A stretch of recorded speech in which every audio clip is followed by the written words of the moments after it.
Hello, this is Debbie Kay with the League of Women Voters of Portland, and you are watching Video Voters Guide or listening to our podcast. With the technical support of Metro East Community Media, we're here today to talk with candidates running in the May 17th, 2022 primary election. The League is grateful for the support of the Carol and Velma Sailing Foundation, Vernier Software and Technology, the Weiss Foundation, the League of Women Voters of Portland Education Fund, and our media partner, Metro East Community Media. With me today is Sharia Mayfield, and she is running for the position of Multnomah County Chair. Thank you so much for joining us today, Ms. Mayfield. Thank you for having me. Certainly. Our first question, tell us about yourself, please, and why you are running for County Chair. Sharia Mayfield. I'm an employment rights attorney and law professor teaching privacy law at Willamette. And I'm running because I'm disillusioned with current leadership. I think we need new action immediately to steer us in the right direction.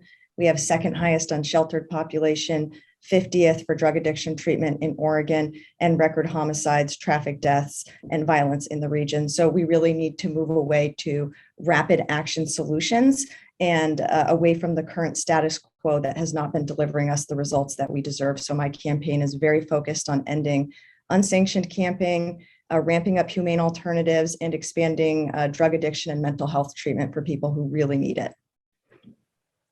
Thank you. Multnomah County and the City of Portland collaborate through the Joint Office of Homeless Services to address the needs of thousands of unhoused individuals in our community. What measures would you recommend to more effectively meet those needs? Again, moving really rapidly to get people off the streets. So the priority being getting people into some form of shelter. There is a philosophical debate right now as to whether housing first is the best option or whether we need to be focusing more on short-term emergency solutions. And I lean a lot more towards the latter. So getting people into RV parks, tiny homes, high and low barrier shelter options. This is what they do in Amsterdam, get them into shelter and then give them treatment. And so treatment being a key component of recovery and rehabilitation. At the city level, there's been more focus on short-term solutions. The county needs to follow in suit and be more supportive of those short-term solutions because there's not enough funding to give everyone a free house, nor is it feasible with the amount of mental health and drug addiction problems that are attendant to the homeless crisis. Thank you. What steps would you take in order to make mental health and substance abuse services more readily available to those who need them?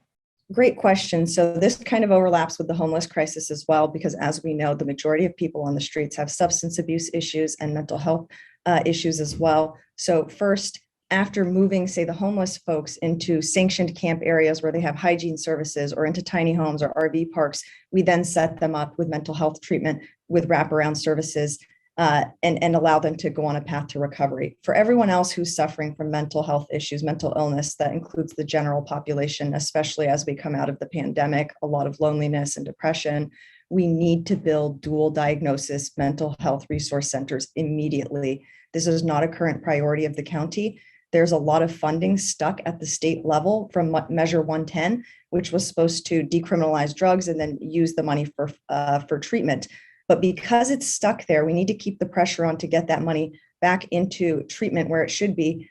But in the meantime, we need to use the county budget. So if we don't have the funds from the state, the county must build dual diagnosis centers, which are centers where you can get mental health and drug addiction treatment at the same time. I'm also the only candidate who has very wholeheartedly supported and asked for more funding to go to Project Respond, which is a team of clinicians and law enforcement officers who respond to mental health and drug addiction emergencies.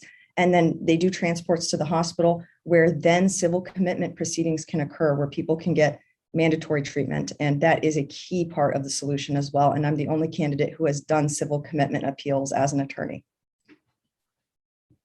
What additional steps should the county take in order to reach the goals outlined in the Climate Action Plan? Really, my most important objective under the 11 steps or the multiple steps in there would be the objective number 4, community engagement.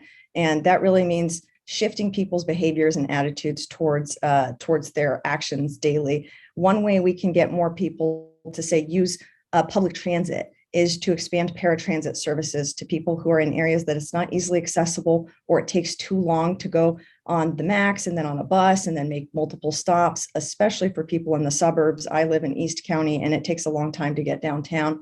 I think expanding the paratransit services should be a top priority. Okay. What would be your priorities for spending the supportive housing services dollars flowing to the county from the May 2020 Metro ballot measure?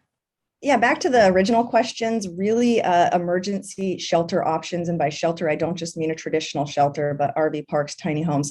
And really the first thing I would do is create sanctioned camp areas and then enforce the camp ban laws. We just can't have people living in squalor, on drugs, in mental crisis on our streets. They need to be moved to safe areas. And if that, ideally voluntarily, but possibly if they're refusing after they're given options, then yes, with enforcement. And our last question. Sure. Do you foresee that taxes will need to be raised for Multnomah County taxpayers? Why or why not? No, we have a $2.8 billion budget, and we've seen massive waste from the commissioners running against me. They wasted $58 million on Wapato Jail, which was supposed to be turned into a shelter. What I would do is ensure that there's no waste, or as minimal waste, be transparent, be held accountable, and just really tell the people if there's an upset what we need to do. But I do not think we need more taxes. The middle class and the lower income class is way too strained right now for that. Thank you. Sure. Yeah, we have about 30 seconds left. Is there anything else you'd like to say? If you're tired of the current status quo, then please don't vote for one of the sitting commissioners against me who have been in power for 5 or more years. Vote for a fresh face, vote for rapid action. I have the energy to get it done, and I'm the only viable non-politician running right now. So please vote Mayfield. Go to votemayfield.com if you want to learn more. Thank you, Ms. Mayfield, for joining us today for our video voters guide and podcast interview. You are running for the position of Multnomah County Chair.